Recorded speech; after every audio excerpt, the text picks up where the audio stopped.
જાપાનમાં American airbase પર વિસ્ફોટ, 4 સૈનિકો ઘાયલ।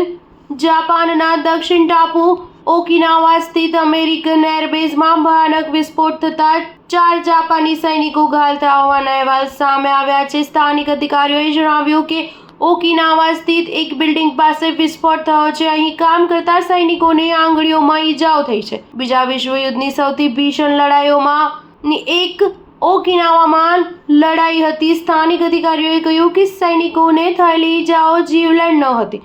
અમેરિકન એરફોર્સે એક નિવેદનમાં કહ્યું છે કે વિસ્ફોટ ઓકિનાવા પ્રાંતની સરકાર દ્વારા સંચાલિત કડેના એરબેઝ ખાતે દારૂગોળો સંગ્રહ વિસ્તારમાં થયો હતો। આ ઘટનામાં કોઈ અમેરિકન સૈનિકો સામેલ ન હતા।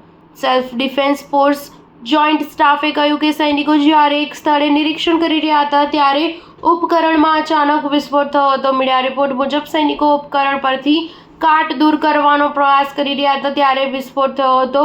એસડીએફે કહ્યું કે તેઓ અકસ્માતનું કારણ જાણવાનો પ્રયાસ કરી રહ્યા છે। સ્ટાર ન્યૂઝ 7 હંમેશા સચ્ચાઈની સાથે।